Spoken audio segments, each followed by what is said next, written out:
Hi folks, and welcome to this week's Skippy guide at Knockhill, but the wrong way round. So it's in the reverse layout, which is fun to say the least. Make sure you start the week with good safety rating. I feel we're going to lose it a lot here because there's a lot of places to get off tracks and there's a lot of places to definitely face the wrong direction. I will point them out as we go. And this chicane here is great fun, but also a real pain in the rear.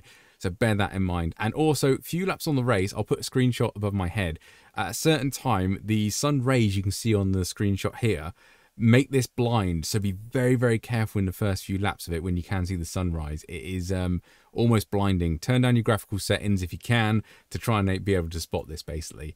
But yeah, raise the SPO, the spring perch offset. I am running this setup on 1. I usually run 5. You need to raise the ride height just a touch.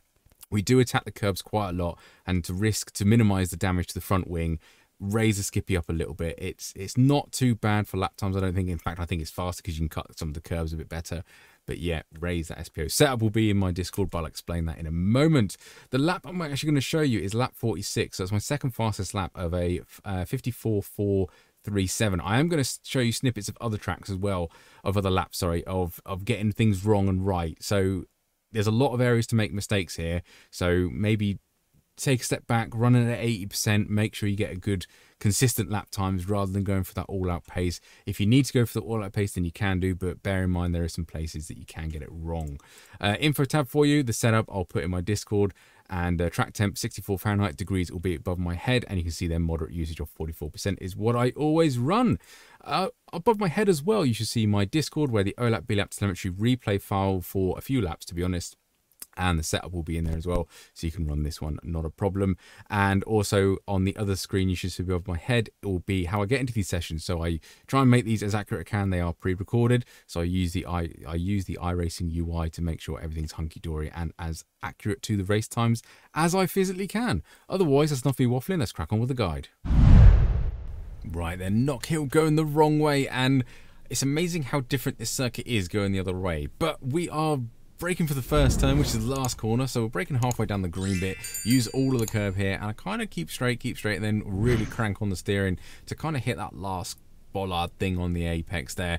Make sure you get on full throttle as soon as you can, because this being the final straight on the normal layout, it's a good long straight to get a good overtake, particularly with a hairpin and then a straight and then blah blah blah. Anyway, do not go too wide through here and practice this corner, because this is insane, this is. So just as the little kink comes out there, you want to brake just before it.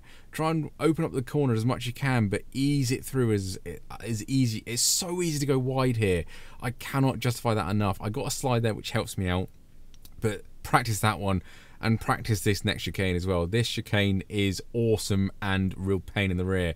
So we're getting to this point on the curbing and a slight dab of brakes, and what I'm aiming for is to put left-hand tyres on that red curb and then straight over the second one. It is a bit of a roller coaster, and if you get it wrong, you'll end up too far on the left-hand side of the circuit. So you can see this one, I've got 2 pictures on there. One, I end up far left, going really wide for this left-hander again, and one, I get it around quite smooth again. So practice that one to get a good exit into this one, because then when we get on this curb, we want to brake in a straight line. As soon as we're on it, brake in a straight line. Now, most important corner on the circuit, you need to get a good exit here, because normal turn 1 and turn 2, which is the last corners on this layout, is absolutely full throttle. So we need to get a good exit out that corner to really maximize our lap time. At this point, you want to aim for those 4 or 5 trees, 6 trees actually. You want to aim for them, and that'll pick you up quite nicely to the blind apex just over the crest. Thank you very much for Booty for that tip. I did not notice that, so that is coming from Booty himself. If you're a member of this channel and you're a subscriber, you will know who he is, so thank him in the comments. Otherwise, we are blasting to the line, which is quite a way away, to be honest. I did pass it a bit further back, but it is nearer a pit exit than pit entry. But we're done and dusted in a 54.473.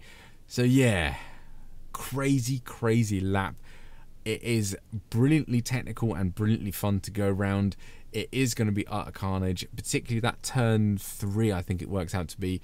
It's so easy to go wide there. If you go wide a lot, then you're on the gravel when you're going wide. If you go wide a little bit, you spin and you're ending up on the left-hand side.